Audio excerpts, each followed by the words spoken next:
mga kalakad, no, sa Espiritu Santo. Paano tayo natin maipapamumuhay yung nais ng Diyos sa buhay natin. Ayan. So, no?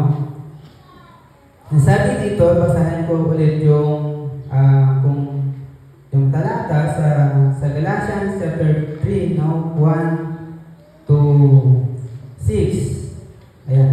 Tulad ng nabasa natin kanina, no, yung sinabi ng Apostol Paul doon sa chapter 3, sabi dito, mga hangal kayong mga taga-Galicia, sino ang nakakagayuma sa inyong maliwanag na pinahayag ng sa inyo kung paano namatay sa Jesucristo sa krus? Sabihin niya ninyo, tinanggap ba ninyo ang Espiritu Santo sa magitan ng mga gawa? Ayon sa kautusan o sa magitan ng inyong panalig sa inyong narinig tungkol kay Kristo. Talagang napakahangal ninyo mula na kayo sa Espiritu at ngayon na ispan ninyong magtapos sa magitan ng inyong sariling lakas. Wala na bang halaga sa inyo ang maraming bagay na pinagtiisan ninyo? Mayroon pa naman siguro. Ayan.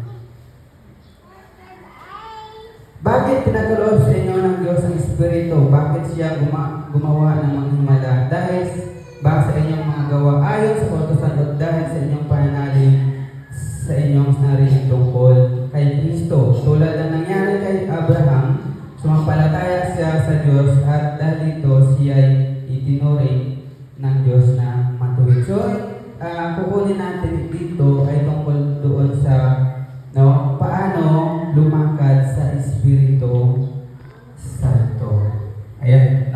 Paano ang isang Kristiyano makakalakad sa magitan ng Espiritu Santo. So, makakalakad tayo, una na makikita natin dito, doon sa verse 2, nagsabi, kailangan tiyakin natin na sa atin ang Espiritu Santo. No? Kasi sabi dito sa verse 1 to 2, at ang sabi niya nga dyan sa verse 2, sabihin nga ninyo, tinanggap pa ninyo ang Espiritu Santo sa pamagitan ng mga gawa. Ito ba sa pamagitan ng mga gawa? At ayon sa kautusan o sa pamagitan ng inyong pananalig sa inyong narinig tungkol kay Kristo. No? So, mahalaga po na malaman natin, makita natin, bago tayo lakad sa Espiritu, ay tiyakin muna natin na tayo ay mayroong Espiritu sa buhay natin. Bakit? Mahalaga po yun. Mahalaga po na mayroon tayong Espiritu at natitiyak natin sa magitan ng ating pananampalataya na tayo ay may Espiritu Santo. Tingnan natin yung teksto dito sa Galatians, tungkol sa sulat ni Apostol Paul, na maraming mga nangaral doon patungkol sa ibang gospel, ibang ebanghelyo, na kung saan gusto kailangan pa nilang gumawa, kailangan pa nilang sundin yung kautusan para magkaroon sila ng yung kaligtasan, magkaroon ng tiyak na yung kaligtasan sa kanilang buhay. Pero ayun nga sabi ng Apostol Paul, nagsimula kayo saan? Sa Espiritu. Tinanggap nyo ang kaligtasan sa magitan ng Espiritu, hindi sa magitan ng pagsunod sa kautusan. Bakit? Kung sa pagsunod ng kautusan lang, hindi tayo maliligtas. Bakit? Hindi naman talaga natin masusunod ang kautusan. Amen? Kaya nga, nung mabalitaan niya, na may mga mananampalataya doon sa Iglesia, Galatia, na may mga sumusunod na doon sa ibang aral. Kaya sinabi niya, mga hangal kayo. Nagsimula kayo sa Espiritu, magtatapos kayo sa kautusan. Amen? Kaya nga, para makalakad tayo, sa Espiritu Santo, kailangan tiyakin natin na tayo ay may Espiritu sa buhay natin. Amen? yan? No? Sapagkat mahalaga po yung nasa atin ang Espiritu. Bakit? Hindi tayo makakapamuhay sa Espiritu kung wala sa atin ang Espiritu ni Kristo. Paglakad sa pamagitan ng Espiritu Santo, paano lumakad sa Espiritu? Yan. Doon sa una, tiyakin natin na sa atin ang Espiritu Santo. No, basa natin yan sa Galatians, no, chapter 3, 1-2. Ayan. Yung sinabi ng Apostol Paul, may mga nangaral doon ng ibang gospel, no, ng ibang turo. Kaya sabi niya, no, manghal kayo, sino ang nakagayuman sa inyo? Maliwanag ay pinahayag sa inyo, pinahayag sa bawat isa sa atin yung gospel tungkol sa ginawa ni Kristo doon sa cross ng Kalbaryo. No, maliwanag pinahayag na sa inyo kung paano namatay si Hesus Kristo sa cross. No? Nung una pa lang makikita natin na meron tinanggap nila yung Espiritu Santo sa magitan ng yung pagpapahayag tungkol sa kamatayan ni Kristo Jesus. Yan. Kaya nga, sabi diyan, sabihin nga ninyo, tinanggap ba ninyo ang Espiritu Santo? No? At ang pagtanggap is, saan ba natin natatanggap yung Espiritu Santo? No? Sa kautusan ba? O sa pananampalataya? No? Sa paanong paraan natin tinanggap ang Espiritu ng Diyos? Makamtan natin ang Espiritu ng Diyos sa pamamagitan ng pananampalataya. No? Wala nang ibang sinabi kundi makamtan lang natin ang Espiritu sa pamamagitan ng pananampalataya, paniniwala sa Diyos at pagtitiwala sa Kanya. No? Kaya sabi nga dito, ulitin natin sa mga hangad kong kayong mga taga-Galatia, sino ang nakagayuman sa inyo na maliwanag na pinahayag sa inyo kung paano namatay si Hesus Kristo sa krus. No? Ito yung mabuting balita. No? Kung saan pinanampalatayan nila at kasabay nun, tinanggap nila ang Espiritu Santo. Sa verse sabihin nga ninyo, tinanggap pa ninyo ang Espiritu, no? Kailangan maging malinaw sa atin na mayroon tayong Espiritu Santo. Bakit? Mahalagang malinaw sa kamalayan natin na mayroon tayong Espiritu ng Diyos. Malinaw na mayroon tayong kaligtasan. No? Malinaw na nasa atin ang biyaya ng Diyos at malinaw na nasa atin si Kristo. Yun dapat ang unang maging malinaw sa buhay natin, no? Bago tayo sumunod sa lakad ng Espiritu Santo, no? At sa verse 10, sabi nga dito, talagang napakangalaw nagsimula na kayo sa Espiritu. Ayan. At ngayon, nais pa ninyo magtapos sa pamagitan ng sariling lakas. Gusto nila tatapusin yung tinanggap nila sa Espiritu sa magitan ng utusan. Sa pamagitan sariling gawa. Na dapat ang magtatapos din ito ay ang Espiritu Santo sa atin. Ayan. Kung malinaw sa atin ang kaligtasan, na sa atin ang pananahan ng banal na Espiritu, tinanggap natin ito sa magitan ng pananampalataya. At malinaw, dapat nauunawaan natin ang kahalagahan dito sa buhay natin. Yung grasya ng Diyos. At kapag malinaw ang lahat ng ito sa buhay natin, hindi tayo magpapatangay sa turo ng laman. Amen ba? No? Kapag malinaw sa atin ang kaligtasan, malinaw sa atin ng ang Espiritu nasa atin. At tinanggap natin ito sa magitan ng pananampalataya. Kapag mayroong mga aral na naririnig tayo at kapag tayo ay nagiging malalim doon sa kaligtasan natin. No? Na talagang malinaw sa buhay natin. Iyon. Hindi tayo,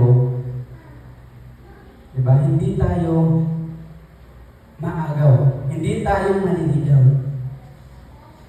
Amen? Katulad ng sa Galatians, no? Ng mga sa iglesia sa Galatia, no? Nakalimutan nila yung tinanggap nila na espiritu sa kanilang buhay. Bakit? Dahil no, napatangay sila doon sa turo ng ibang turo. Amen. Kaya parang delikado din pala sa atin na kapag pinig tayo ng turo labas doon sa turo tungkol kay Kristo. No? Bakit? Maaari tayo matangay ng turo nila. Kasi gumagamit din ng salita ng Diyos. No? At kapag hindi malinaw sa atin ang kaligtasan, no, maaari tayong maligaw ng ibang turo. Dapat unang-una, amen, malinaw sa atin yung kaligtasan. Meron tayong assurance ng kaligtasan. Meron tayong banal na spirito. No? At higit sa lahat, dapat ito ay pahalagaan natin. Amen?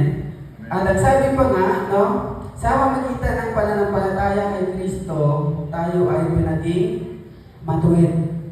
Amen ba? Hindi tayo nagiging matuwid dahil sa pagsunod sa kautusan. Hindi tayo nagiging matuwid sa paningin ng Diyos dahil sa paggawa ng mabuti, kundi nagiging matuwid tayo dahil sa pananampalataya natin kay Kristo. No? At kapag tayo nanampalataya kay Kristo, tingnan natin tungkol doon sa verse 6, no? Galatians chapter 3 verse 6. Tulad ng nangyari kay Abraham, sumampalataya siya sa Diyos at dahil ito siya ay tinuring ng Diyos na taong matuwid. Kilala niyo ba si Abraham? No? Kung kilala natin si Abraham, no? Pinili ng Diyos para maging bayan niya. No? Sinabi ng Diyos sa kanya, pagpapalain kita, no? Ang iyong lahi magiging dakilang bansa. Anong ginawa ni Abraham? Samantalang siya ay, no, matanda na at walang anak. Paano kaya mangyayari yun? Pero sa kabila noon, ang ginawa niya ay nanampalataya siya doon sa pangako ng Diyos sa kanya. No? At pagkatapos nyo, dahil doon sa pananampalataya ni Abraham, sabi dito ni Apostol Paul, tulad na nangyari kay Abraham, sumampalataya siya sa Diyos. Dahil dito, siya itinuring ng Diyos na taong matuwid. Ayan. No? Siya ay itinuring ng taong matuwid. Dahil sa pananampalataya. Ayan. Sa Galatians 5 verse 5, sabi dito, ngunit kami umaasa, kami magiging matuwid sa magitan ng pananampalataya at ito sa kapangyarihan ng Espiritu. Ayan. Maliwanag, no? Nasabi ng Apostol Paul, umaasa kami na maging matuwid sa magitan ng pananampalataya sa kapangyarihan ng Espiritu Santo. No? Kailanman hindi tayo naging matuwid sa magitan ng kautusan. Bakit? Kasi ano sabi doon sa Galatians 3:10 to 11, no? Ang lahat ng umaasa sa gawa ayon sa kautusan ay nasa ilalim ng sumpa. Sapagkat nasusulat, sumpain ang hindi sumusunod at hindi gumagawa ng lahat na nakasulat sa aklat ng kautusan. Ayan. Ano sinasabi diyan? Ang lahat ng umaasa sa mga gawa ayon sa kautusan ay nasa ilalim ng sumpa. No? Kapag doon tayo nakapokus doon sa kautusan, no? Nabigay kay Moses, ang sabi doon, lahat noon ay nasa ilalim ng sumpa. Bakit? Dapat, no? Sabi nga, lahat ng yun dapat nating sundin. No? Nakalagay dyan. Diba? Sumpain ang hindi sumusunod at hindi ginagawa ng lahat. No? Ibig sabihin, dapat walang kang maiwan. Dapat lahat ay sundin. Kaya sabi nga sa Santiago, kapag na ang isa ay hindi mo nasunod, lahat, no? Nalabag na din natin. Yan. Sa verse din, malinaw na walang taong pinapawalang sala sa paningin ng Diyos sa magitan ng kautusan, sapagkat sinasabi ng kasulatan ang pinawalang sala ay mabubuhay dahil sa pananampalataya. Ayan, no? Pinaging matuwid tayo, walang sala tayo sa pamamagitan ng pananampalataya. At ang sabi ng Apostol Pablo, malinaw iyan, no, sa atin. Na pinawalang sala tayo sa pamamagitan ng pananampalataya at hindi ng kautusan. Kaya nga, no, mahalaga sa Diyos ang magkaroon tayo ng pananampalataya sa Kanya. Yun ang una nating tandaan, no? Dapat pahalagahan natin yung pananampalataya sa Kanya. Kasi kapag nakalimutan natin yung pananampalataya pagkatapos, doon lang tayo nakatusok sa pagsunod. Bakit? Ang sabi nga dyan, sapagkat nabibigyan lang natin ang kaluguran ng Diyos sa magitan ng pananampalataya. No? Ayan. Anong sabi doon sa mga Hebrew 11, verse 6? Kung hindi tayo sumasampalataya sa Diyos, hindi natin siya mabibigyan ng kaluguran. Paano ba natin mabibigyan ng kaluguran ang Diyos? Sa magitan ba ng pagsunod o sa magitan ng pananampalataya? Dapat nauna yung pananampalataya pagkatapos ay pagsunod. Hindi nawawala yung pagsunod. Dapat lang nauna yung pananampalataya sa buhay natin pagkatapos ay pagsunod. Sabi natin, sapagkat ang sino mang lumalapit sa Diyos ay dapat sumasampalatayang may Diyos, no, na nagbibigay ng gantimpala sa mga nananalig sa Kanya. No?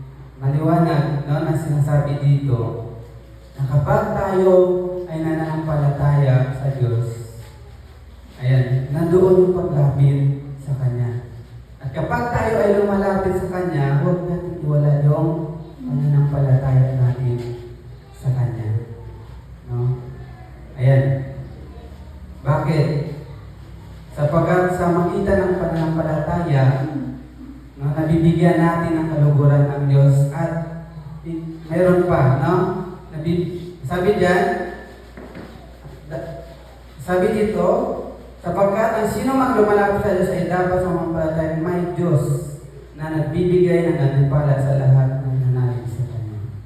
Hindi lang yun, kundi mayroong Diyos na nagbibigay ng gantimpala sa atin. Yun ang una natin tandaan na mahalaga sa buhay ng Kristiyano na mayroon dapat tiyakin, no, natin yung Espiritu Santo sa buhay natin. At matatanggap natin iyon sa magitan ng pananampalataya. At sa magitan ng pananampalataya natin kay Kristo, tayo ay naging matuwid. Amen? Ayan. Pangalawa, paano lumakad sa Espiritu Santo. Ayan, no? Matapos matanggap natin ang Espiritu Santo sa magitan ng pananampalataya, tinatawag na born again experience. Ayan. Ay naging matuwid tayo ng Diyos, naging malinaw sa atin ang lahat ng ito mula sa tinapos na gawa ni Kristo sa krus ng Kalbaryo. No? Ngayon, paano tayo makakalakad sa espiritu o spiritual nating buhay? Ito yung pangalawa. Makakalakad tayo sa magitan ng bunga ng espiritu na tinanggap natin. Yan. Yung tinanggap natin na espiritu, mayroong bunga yun. Amin ba? May ibibigay siya, may ipagkakaloob siya sa atin na bunga. No? So, paano ba natin magagamit yun? Kaya sabi dito sa Galatians 5:22-24. So, bali, ang bunga ng Espiritu ay pag-ibig, kagalakan, kapayapaan, katyagaan, kabaitan, kabutihan, katapatan, kinahunan, at pagpipigil sa sarili. Walang batas laban sa mga ito. No? Kaya sabi pa nga dito sa 24, at pinatay na ng mga nakipag-isa kay Kristo Jesus ang kanilang mga sarili, pagkatao pati ng mga masamang hilig nito. Dalawang bagay ang makikita natin sa nabasa natin. Una, dahil meron tayong spirit, no, asahan natin na mayroon itong bunga. And ibibigay ng bunga sa atin. Pangalawa, no, yung nasa ng laman. Kaya sabi yung pinatay na ang mga nakipag-isa kay Kristo. Sa magitan ng ating pananampalataya kay Jesus Christ, no, pinatay na yung sariling pagkatao natin. Pati ang mga masamang hilig nito. No? Yung sinful nature, no, tinanggal na yun sa atin ng Panginoon. Ang natira lang yung islot, no, parang yung enerhiya, no, kapag pinatay natin yung electric fan, meron pang enerhiya na natitira. Yun yung, kaya tayo ay nakakasala pa. Diba? Kaya tayo nakakasala pa dahil doon sa enerhiya na natira. Pero, doon sa tinanggal ng Panginoon yung sinful nature sa atin, no? Kapag tayo ay nag-aaral ng salita ng Diyos, no? Pinamumuhay yung bunga ng Espiritu sa buhay natin, yung islot na iyon, yung enerhiya na titira, unti-unti mamatay sa atin. Kumbaga yung kaluluwa natin mayroong proseso. Ayan, ang proseso na ito yung tinatawag ng pagbabago sa buhay natin. Ayan. Kaya, dito, tingnan natin, nung meron akong picture, tingnan yung buto. Ayan, seeds. At ito ay nag-represent sa Word of God. Tama? No? At meron pang yung pagkatapos niyang itanim, wala kong nilagay na matabang lupa. Puso ng tao natin. No? Pagkatapos itanim, anong mangyayari? Magkakaugat. Pagkatapos, magkakapuno. Saka, mamumunga. Tama? Ayan. Bakit? Kasi ano sabi doon sa John 3:5, no? Sapagkat, nasagot naman ng Jesus, pakatandaan mo maliban, isang tao ay panganak sa pamamagitan ng tubig at ng Espiritu, hindi ito makakapasok sa kaharian ng Diyos. Anong sinasabi dito? Tingnan natin ulit. No? Ang tao, para mas maintindihan natin, di ba, kapag ipapanganak ang isang tanggol o isang tao, kailangan muna nito yung magsama yung dalawa. Ano yun? Yung sperm cell at egg cell. Tama? Para mabuo ang baby. Ayan. At sa ano yan? Sa laman. Diba? Sa spiritual naman, merong sinabi si Jesus doon sa John chapter 3 verse 5. No? Kaya sabi nito, kailangan pagkatandaan mo, maliban ang isang tayo panganak sa pamamagitan ng tubig. Ayan. At dalawa din binanggit niya, at sa Espiritu. Yung tubig, yun yung nagre-represent sa salita ng Panginoon. Nang mapakinggan mo yung salita ng Panginoon, at kasabay ng kumilos ang banal na Espiritu sa buhay mo. dahil sa pananampalataya natin, no, doon nagaganap ang tinatawag na born again in spirit. Tama? Amen ba? Doon nangyayari yung born again spirit, tinatawag na regeneration. No? At pagkatapos nun, ayan, balik tayo doon sa picture. Pagkatapos nun, di ba, naitanim sa puso natin yung salita ng Diyos dahil may nag-share. Mahalaga yung may nag-share. Pagkatapos yung nag-share, tinanggap natin, no, nanampalataya tayo at tumubo yun sa ating puso.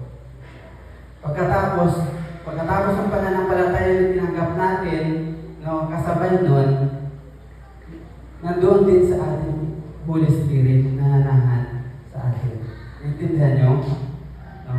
Nananahan sa ating Holy Spirit nung tayo ay nanampalataya sa Panginoon. At pagkatapos nun, no, tutubo yun sa atin. Unti-unti magkakabugat, magkakapuno at mamumunga. Hindi maaring ang isang, di ba? Kung ano, sabi niya, kung ano yung itinanim sa atin, no? Kung anong puno ang itinanim, mangga, anong bunga? Mangga din. Kapag no, salita ng Diyos ang itinanim sa atin, yung Espiritu na nandito sa ating puso, anong magiging bunga? Yung binasa natin kanina, bunga ng Espiritu. Tama ba? Naintindihan niyo? Kaya mahalaga, no, yung itanim sa ating puso, na salita ng Diyos, pagkatapos, no, tumubo yun, no, tutubo yun, kailangan na natin alagaan, no, sa pagitan ng salita ng Diyos. Amen? Kailangan natin alagaan sa pagitan ng salita ng Diyos. Pagkatapos, pag naalagaan yun, no, magkakaugat, pagkatapos, magkapuno, saka siya mamumunga. Ano yun? Ano ba yun sa buhay natin? No? Sabi dito, subalit, ang bunga ng Espiritu ay pag-ibig, kagalakan, kapayapaan, katyagaan, kabaitan, kabutihan, katapatan, kainawanan, at pagpipigil sa sarili. Walang batas laban sa mga ito. No? Ito ang tinanim sa atin ng Diyos na dapat magbunga din sa atin. Amen? No? Kailangan lang, no, para makapagbuhay tayo sa Espiritu, gamitin natin yung bunga ngayon. Kung tayo ay totoong nanampalataya, tumanggap ng Espiritu ng Diyos, no, sa buhay natin, sa itong magbubunga sa atin. Amen? Tandaan, isa sa mga mahalagang paraan upang lubusan nating malakaran at makita sa buhay natin ang bunga ng Espiritu ay ang salita ng Diyos. Yan. Mahalaga ito sa atin. Kasi kung wala ito sa atin, paano magbubunga yung naitanim sa atin? No? Ito kasi yung paraan ng Diyos para maalagaan sa puso natin yung naitanim sa atin. Amen? Kaya sabi dito sa John 15:7-8, kung nanatili kayo sa akin at nanatili sa inyo ang aking mga salita, yan.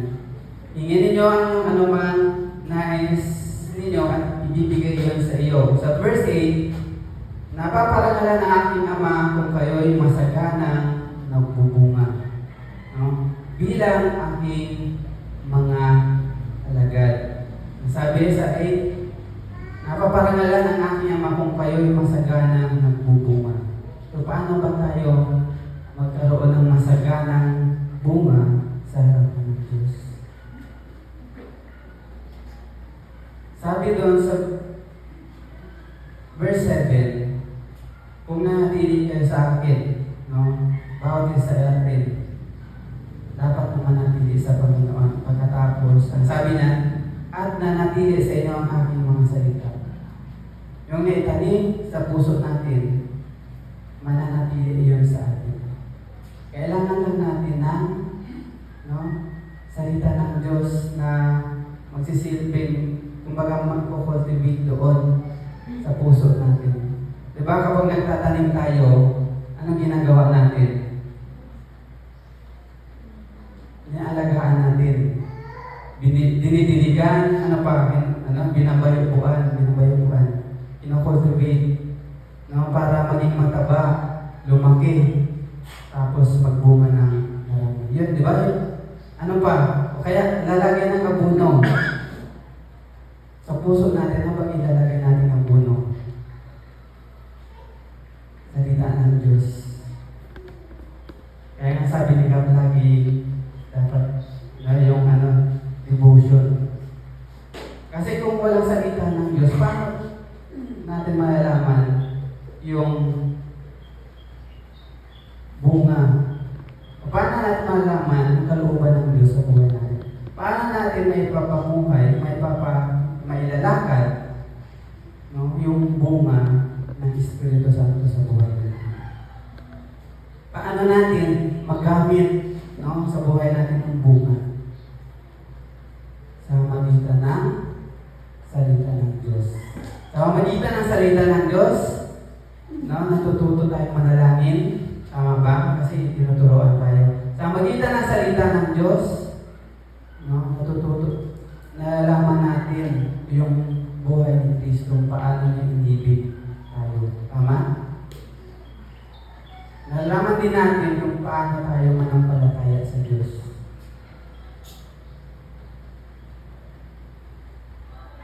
And sabi dito, ang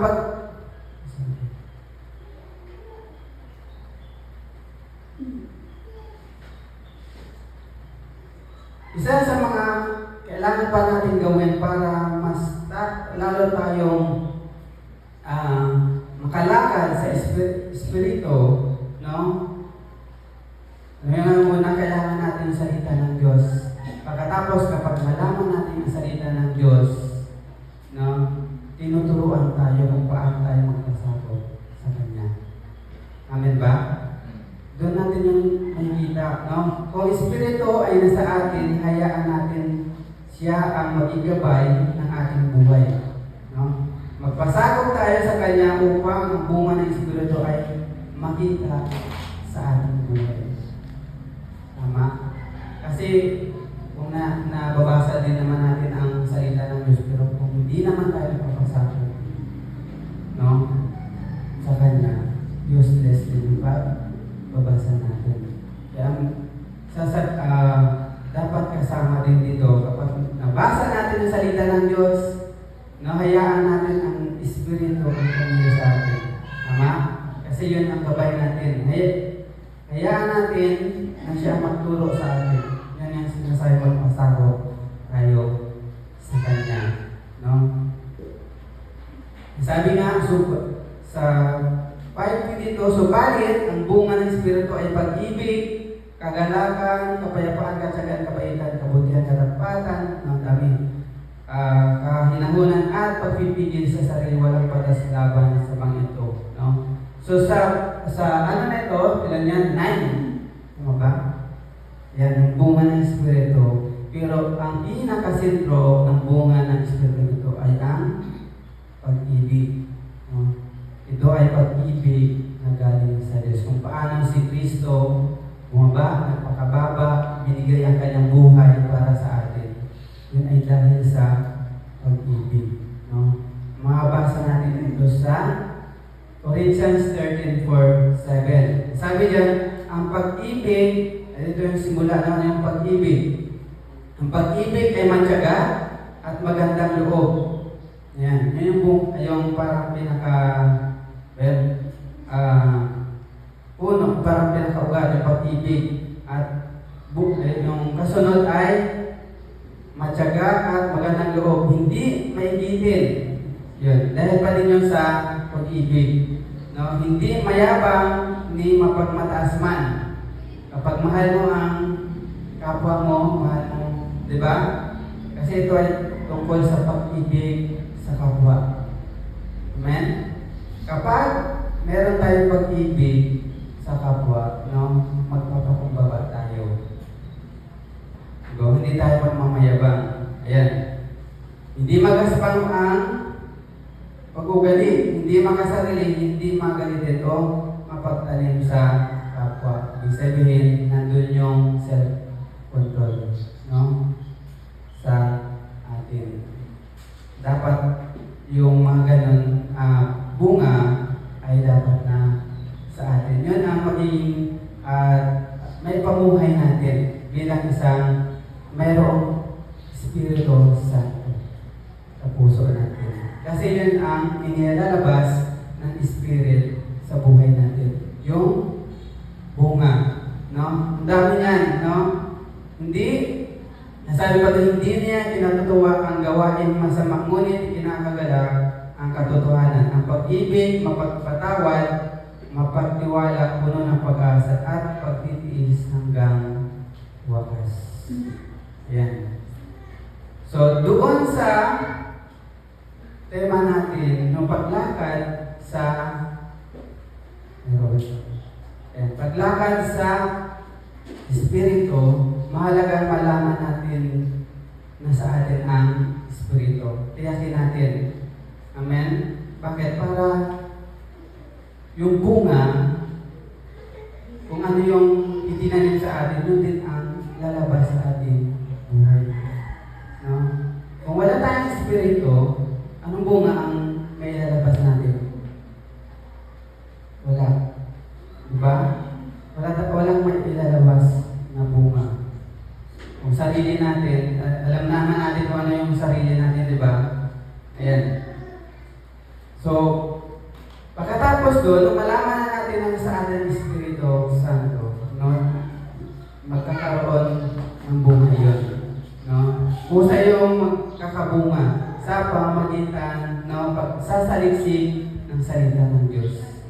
At kapag masaliksik na natin iyon, ang salita ng Diyos, nalaman natin lahat ng kalooban ng Diyos dito sa Biblia, no? Kailangan natin magpasako, ano ba, no? Sa Espiritu. Yan. Para maipamuhay natin yung mailakad natin yung Espiritu sa buhay natin. Yan.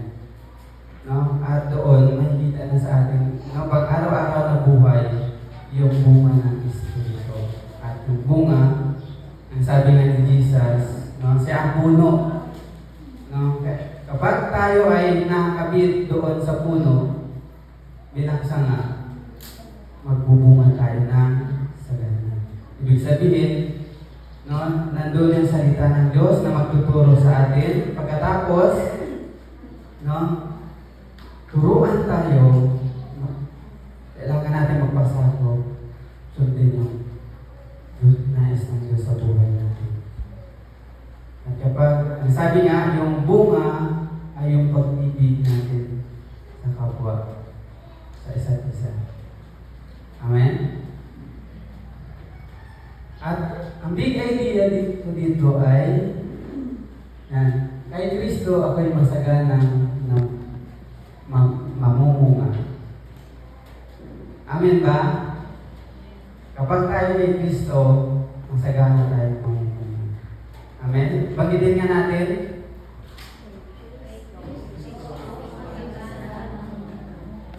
Ayan, paano tayo masagana mamunga sa kay Kristo? Ayan, sa magitan, no? Salita ng Diyos at pagpapasakot sa Kanya. Tayo po'y manalangin namin, Ama, kami po'y nagpapasalamat, nagpupuri sa inyong pangalan. So, umaga ito, salamat sa iyong salita na nagbibigay sa amin ang kalakasan, katiyakan, Panginoon, kung saan unang binigay mo sa amin, Panginoon, katiyakan ng aming buhay. Salamat din, Panginoon, sa Espiritu Santo na ipinagkaloob mo sa amin, kung saan siya ang maging gabay namin, Panginoon, sa pang-araw-araw ng buhay. At salamat din dahil sa Espiritu nito, Panginoon, ay masagana kami magbubunga, hindi dahil sa aming sariling lakas, kundi dahil sa magitan ng gabay ng Espiritu Santo.